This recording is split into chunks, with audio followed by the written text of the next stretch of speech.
You know, I've been planning on making this video for a very long time. It's been on my head for over half a year now, and every time I think of making it, I just have been procrastinating because I felt like it wasn't quite there. There wasn't quite the point that I wanted to make at the end in my head. And just yesterday, my very good friend Meira made a post on Facebook that was like, this is it. This is it. This is what I want to talk about. So I really want to thank Meira for saying this, and you'll see at the end of the video what exactly she said and how we're going to make these ideas practical. So my husband and I have this obsession. We kind of collect people. We collect moments. And actually you can hear him practicing his violin in the background there, which is not really in tune to this video, but that's okay. So we have this thing, we like to collect moments and people. And these are little memories, moments of things that have happened to us that we come back on, and we come back to them constantly. You know, we always say like, oh, remember when this happened? And there's a type of memory that we like to collect. They're very, very small snippets. You know, we live in a physical world, and especially in Judaism, but in all aspects of life, you know, we live in a world where we are spiritual beings, but we live in a physical world. There's a lot of doing, a lot of, you know, even if I want to tell someone that I love them, I want to tell someone good morning, I have to cloak that feeling in words. I have to do that in an action. If I want to do a mitzvah, if I want to cover my hair, I have to actually cover my hair. You know, if I want to say good morning, I can say to someone, you know, good morning, or I can look them in the eye and really appreciate the goodness of the morning and say, good morning. There's so many different ways to do something, and the intent that you put into your action is in many ways more important than the action itself. Actually, I won't say more important. I would say they're equally important. You have to do the action and you have to put the intention into it. They come together. You can't have them separately. So in Hebrew, this is called Kavannah, which, you know, is literally translated as intention. So Kavannah means the intent that you put into an action. So who are these people that my husband and I collect in our minds? These are people that do what might seem to be the most ordinary things, but with extreme care and extreme love and extreme joy. And we've witnessed these moments together many times, and like we'll just look at each other and be like, oh, this is one of these people. And I'm going to tell you a bit about these, you know, 3 people that we've kind of collected over the times that we constantly come back to. So you'll see what I'm talking about. So the first person, my husband and I were in 7 Mile, which is the big kosher supermarket in Baltimore. And we were buying for Mishloch Manot, which is the presents that we give to people on Purim, on the holiday of Purim. We were buying these little things of halva. Halva is like the most amazing food in the world. Some people hate it. I love it. I could eat it until the cows come home. We were buying these little things of halva, which we were going to put with hummus and give to people as gifts. My husband makes really amazing homemade hummus, and I also make pretty amazing homemade hummus, so this is what we gave people. So we bought 80 of these little halva packages, and we also bought, I think it was like 80 little containers to put the hummus in. So we come to the cash, and obviously this woman who's bringing all this stuff through kind of looks at us like, hey, and she was just so, you know, I immediately, because I'm very Canadian, I immediately get apologetic because like, oh my goodness, she has to scan through 80 of these little, tiny little halva bars. Oh my goodness, what a pain. So there she is, scanning them. Hi, sweetie, do you need anything? No, Okay, I love you. I'm all embarrassed now. I'm talking about the Halva Lady. Oh, okay, go ahead. Okay. Anyway, so there she is. She's scanning through 80 of these halva things, and she's doing it with so much joy. She's asking us who the people are that we're going to give them to, and then she starts scanning through the containers. Now, these are round containers that we're going to be putting our hummus in, and she starts scanning them through. Now, these are not the easiest things to put in a bag, and she develops this method of putting them in the bag in just such a beautiful, perfect way. The smile is lighting up on her face. And then she's scanning the halva. It's like the Matrix. She seriously has, you know, the movement going. She figures out the movement.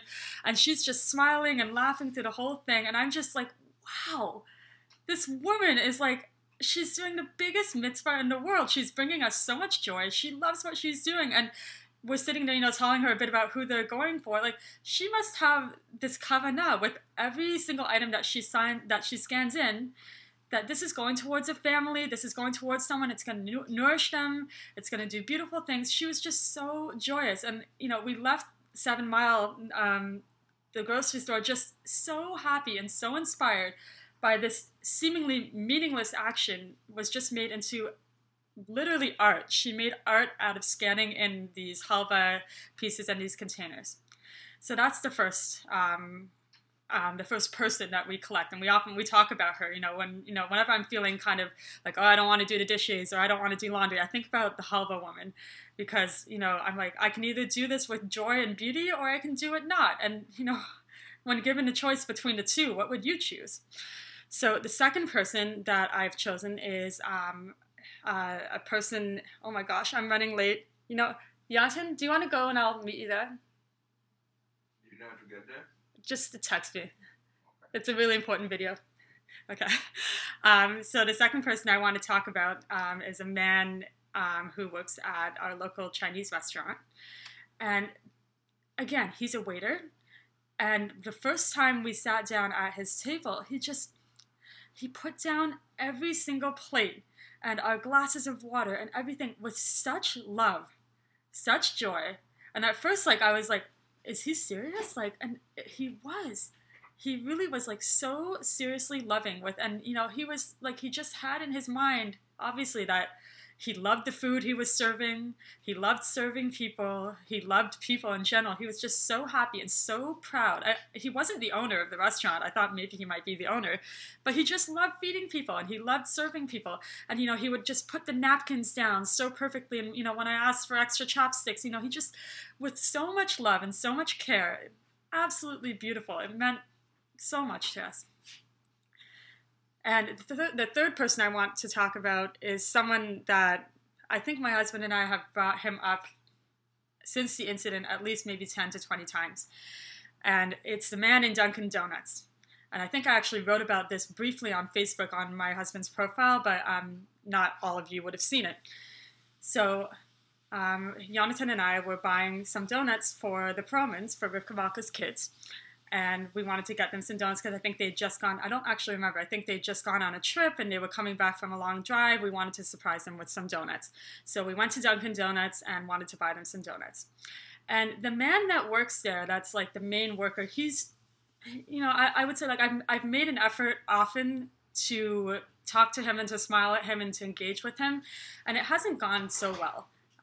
He's nice, but he didn't seem to be necessarily the most joyous, happy person. So I was always like, oh, I wish he was just a little happier doing his job. So this time we went in and we were ordering these donuts, and we told him, he asked us, what kind do you want? And we're getting a dozen, what kind do you want? And we said, you know what? It's for these kids, these awesome, lovely kids, and we trust you. I think you know your products better than we do. Choose good ones for kids. Literally, this man's face lit up, and he starts bouncing. He bounces to the donuts behind him and starts looking at them. He chooses the most colorful ones, the most flavorful ones, the most, the happy-looking ones, and he's, looking at us kind of almost for approval, and we keep nodding at him, and he was just so happy with what he was doing. Suddenly his job, which I guess maybe might have felt mundane to him before, suddenly his job was beautiful. Suddenly his job was artistic. Suddenly he knew who these donuts were going for. I don't know if we actually mentioned who they were going for because he would have known the family. But he knew that these donuts were going towards kids, and he likes kids. So there he is, he's putting these donuts together and just literally bouncing like a bunny. He was so happy, this man. I couldn't believe it. So, and just the contrast between how I related to him before and how I related to him this time. Incredible. I walked out of there, I almost cried because it was so, so beautiful what he was doing. So what is the point of this video? obviously the point I'm trying to make is the Kavannah that you put into doing an action. While the action is important, the Kavannah is really everything. It's the soul of the action. So my friend Mira yesterday was talking a bit about head wrapping, and I often talk about the Kavannah, and when we give shows and give classes, we talk about the Kavannah of wrapping, with dignity, thinking of what you're going to be doing today, thinking of who you want to be. It's very self-affirming. And it's also very marriage affirming. You can think of your marriage, of your children, of being a queen, and all these things. But what Mira said yesterday is, a lot of people right now, especially this time of year, I don't know why, but a lot of people this time of year are going through a tough time. There are people that are going through financial struggles, there are people that are going through health struggles, and we hear about these things. We hear about these things on Facebook, and we feel that pang, and we feel like, well, what can I do to help? I guess I can daven, I can maybe feel bad, I can write them a note, but what can I do? And I think many of us are craving something action-oriented. And yes, some of us are lucky enough that we can donate money, but not all of us are lucky enough that we can, donate money to causes or go over and actually visit the person that had a relative pass away or anything like that. We are literally stuck there looking at our computer screens saying, what can I do? So Mira's idea was that every morning when you wrap your hair, to think of one person that's going through a tough time and to really, wrapping your head is such a comforting thing to do. It's literally like hugging your head. And when you do that wrap, to really think of this person and send, with every wrap and tuck, to think of her or him and to send them good wishes and good kavanah and everything. So when I did my wrap this morning, I was thinking of a good friend of mine who might be having some life crises, some decisions that she might be needing to make in terms of the future of her life. And I was thinking about her and saying, may she have clarity. May, Hashem open up a path in front of her. And it was really meaningful. And it didn't take any more time. Bye, Levy. It didn't take any more time than it usually did. It just meant so much more. So this is our challenge. I really want to challenge you all to doing this. It's not really a challenge. It's actually an absolute joy, so you should definitely do it. I want you all to do this, at least for the next coming week. And maybe for the rest of our lives, because really this action of covering our hair, we know how meaningful it is. We can feel it with every wrap and tuck that this is really something. And if we really have the kavanah when we're wrapping our hair, that this should be dedicated towards someone that might be not feeling as joyous right now, I think we'll change the world. I know we'll change the world. And I would love to hear. You don't have to necessarily mention names of who specifically you are wrapping for, because that might embarrass the person. But I'd love to hear about what you're doing, who you're thinking of, what intentions you're sending towards them. And, maybe as a community, as a group, we can really come together and bring tons of light and joy and sisterhood and everything, all those beautiful good things into the world. And, as I said, I collect these people, and I don't mean I collect them as if they're mine, but I collect these moments because, whenever I'm feeling down, these moments just bring me back to really what's important about life. So I really think we should share these moments with each other and share our ideas and, really support each other through everything that life throws at us. And I know that if we do this, we will bring infinite light into the world and we will experience infinite joy. I love you all very much. Let me know how it goes. Thank you, Mira, for the suggestion, and we'll talk to you soon. Bye-bye.